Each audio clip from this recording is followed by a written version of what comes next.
Italy. Presenting the number 2 ranked middleweight contender in the world, Marvin, the Italian Dream, Vettori! And now introducing his opponent, fighting out of the red corner, a mixed martial artist holding professional record, 24 wins, 6 losses. He stands 6 feet tall, weighing in at 186 pounds. Fighting out of Sydney, Australia, presenting the former UFC middleweight champion and the number 1 ranked middleweight contender in the world, Robert the Reaper Whittaker! And when the action begins, our referee in charge, Jason Herzog. Jason Herzog, the referee. Our referee in charge, Jason Herzog. Jason Herzog, the referee. I love it when Whittaker just pounds his chest there, getting ready to fight. Thank you, Carly. This one is the number 1 versus number 2 against one another. This round, buddy, ready? Buddy, ready? Fight! Oh, this fight clock is brought to you by Modelo. If you needed reminding, Vettori, the number 2 ranked, is in the green. The number 1 ranked Whittaker is in the black. What a co-main event. Oh no, this is an incredible fight.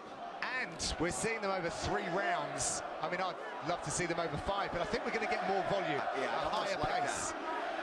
I mean, this is pay-per-view main event almost. You know, it really is. 2 of the best middleweights on the planet. I'm such a fan of both guys. They bring it every single time. I mean, that last fight was incredible, but this will be my pick for fight of the night, simply because both men are just absolute warriors. Vettori reckoned that the delay in putting this one together actually benefited him. Speaking with Rafael Cordero this week, he said he's mentally and physically just in the best shape he's ever been. Nasty inside kick there from Vettori. Yeah, but that's one thing that Robert's going to have to watch, because he does have a very wide stance, you know, so it does affect the ability to check the leg kicks. Vettori's been quite dismissive of Whittaker's skills and future in the middleweight division. I missed that big right hand that Whittaker had landed just as that inside leg kick was going. I can't look 2 places at once, guys. How do you think I feel? No, you're the best. That was good, Michael.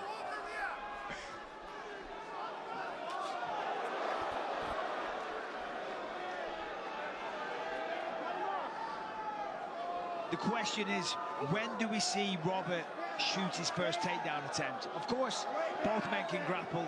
Vettori has, you know, good jiu-jitsu as well. But I think Robert has the advantage in, you know, certainly a double leg takedown. We saw him use it to effect against Israel Adesanya. He was able to complete a couple, but didn't really hold him down. And in this fight, I don't really think Robert needs to, but it is a good way of mixing up the attack and keeping your man guessing. So I think we will see it at some point. A nice left hand just got through for Vettori.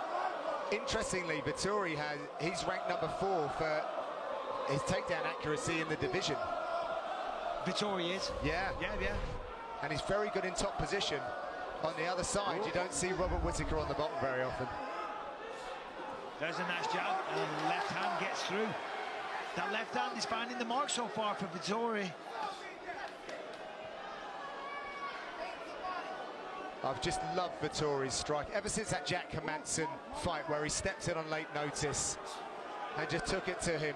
His boxing on that night was phenomenal. Oof. Oy. Nice little power shot there with the left. He hasn't been Trying it again. Now they clinch. Let's see this. Vettori is the bigger man, but we've never really seen Robert Whittaker get out-muscled. I mean, how many fights with Romero? Oh, my word. Absolute wars. You know, you forget about that when you look at the resume of Whittaker, the people that he's been in there with, you know, knocked out Jacare Souza when Jacare was the man, you know. I mean, it's endless. But those 2 wars with Yoel Romero, I mean, they were special. And he was a welterweight once. Unreal. But that helps him. He's fast. He's powerful. He doesn't have to do these ridiculous weight cuts, which allows his gas tank to stay with him over 5 rounds. And then also, he doesn't get tired. He can go a good pace. Those heavy weight cuts drain you as the fight goes on. That's a fact. Great head movement from Whittaker there. And it also affects your ability to take a punch.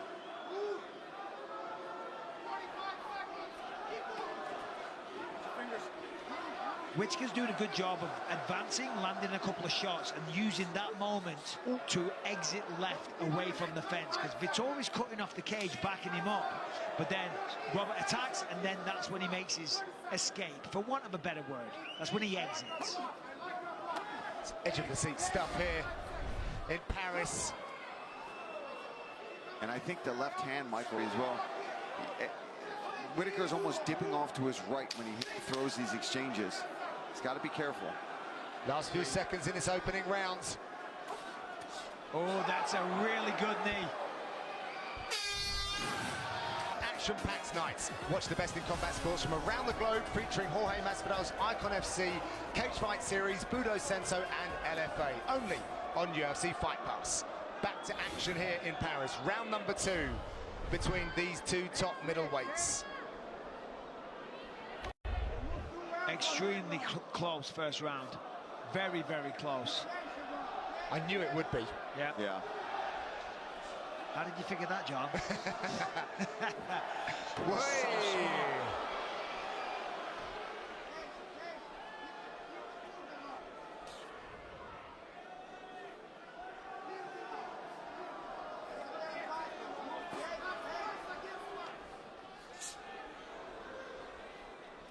Yeah, look at the people chiming in. UFC fighters are kind of split so far on who they see that first round going to. I think it's a good idea for Vettori. Pressure some takedowns.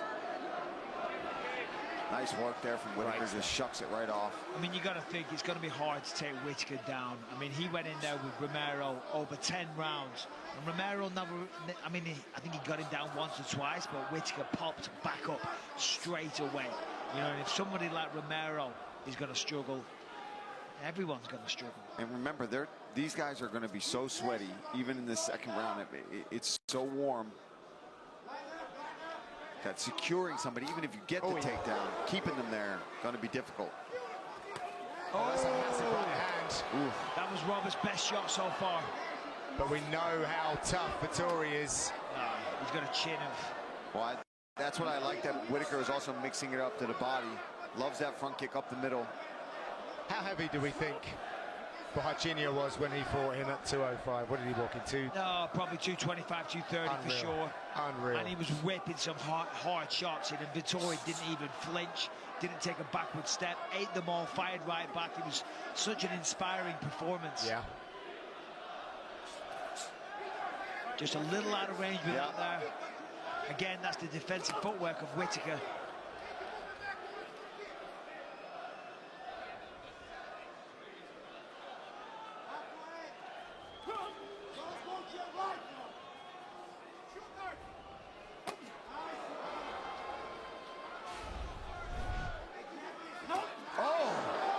How's the stinger?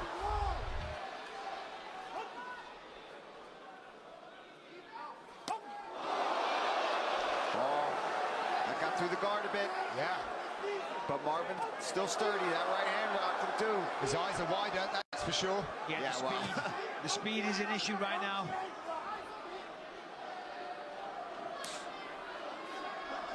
It really is 1% at this level, isn't it? It really is. Especially at the top of the food chain, like these two are. And it just goes to show how good Israel Adesanya is.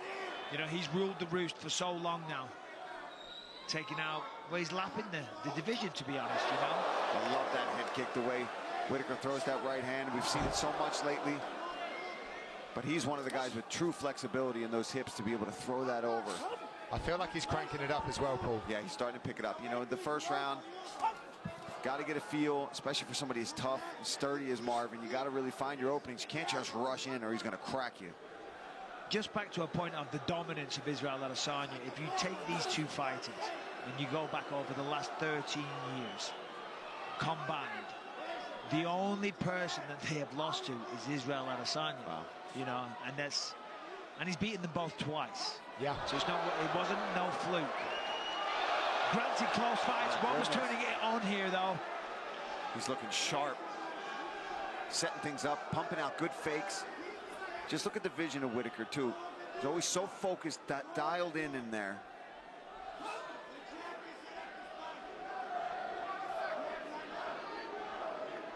Look at the sweat flying off. I mean, I know we're seeing fights. Oh, stabbing. Yeah, that was side kick. Vicious side kick. That'll do damage.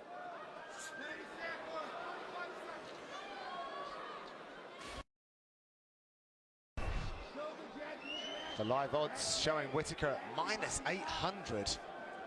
Wow. 10. Well, that's because it's been a really good round, and that's predictive of the future and the outcome of the fight. Last few seconds, we'll be back with round number 3. ESPN Plus pay-per-view prelims prior at 8 p.m. Eastern on ESPN News and ESPN Plus.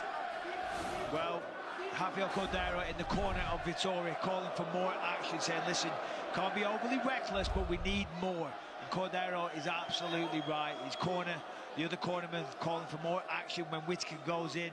They want Vettori to immediately counter and go again. That's good. He's going to press the action. He's going to go forward. They just want Vettori, you know, being the aggressor more.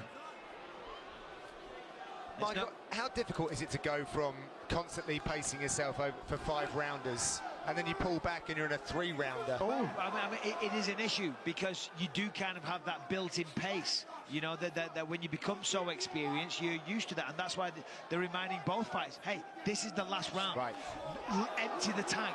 Now it's time to go for it. Whatever you're going to give it now. Because after this round, it's over. There's nothing more.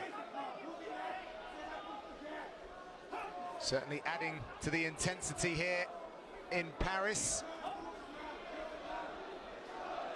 Top of the tree matchup for the 185 division.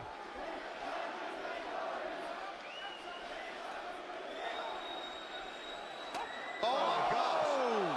How is it? I mean, Oh, he's come dancing. on! Oh, he's cracked him again. And again. Vettori's chin is insane. He's got a head of granite, I'm telling you. When Costa was cracking him at the apex, and you can hear it more in the apex, he was echoing around the building. That was the knee to the top of the dome, though. Can't take too many of them. In and out work from Whittaker. Oh, he's so slick. Stimulating some really semi-concussive looking attacks. Here's the Reaper.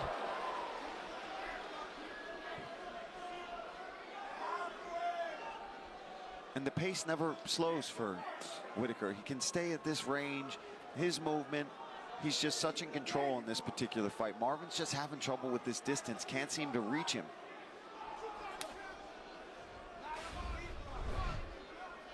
He's had moments. He's landed some good right hands, some good kicks himself. Yeah, he's clearly landed shots, but as the fight progressed, Robert's got the timing down a little bit better.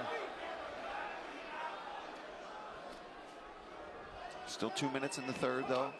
Oh, he's just mastering the range now. He's just getting in, landing one shot, and then he gets out the way again. But those one shots, they're not pitter-patter. They're damaging shots. They're knockout potentials. That's a good way to mix it up.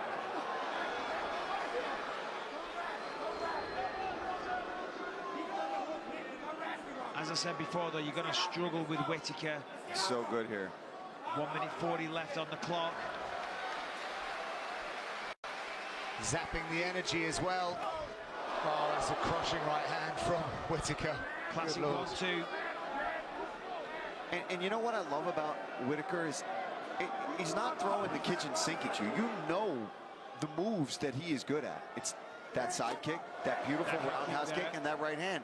And now he's got a jab. He goes to the body, mixes things up, obviously. But his major weapons are those things. It's just he mixes them up and changes the rhythm of it throughout the fight so much. And he's so fast that he continues to land. There is signature tools, and they're on display every single fight. You know, there's nothing new, but he does it at such a high level. Wow. That was a great takedown, timed it perfectly. He's down, he knocked him. Oh, you can punch him though. Sure can. Vettori's looking a bit bloodied and bruised. Ooh. Yeah, I mean, Rob's face barely showing anything. Obviously some redness on that lead leg from some leg kicks from Vettori, but he's face-wise unscathed. He's never really been a guy that marks up though throughout his entire career. I mean, but you're right though, he's fighting a very smart fight here, not taking too much damage. But generally he's got very tough skin. Bit of a skull shaver there for Whittaker to close out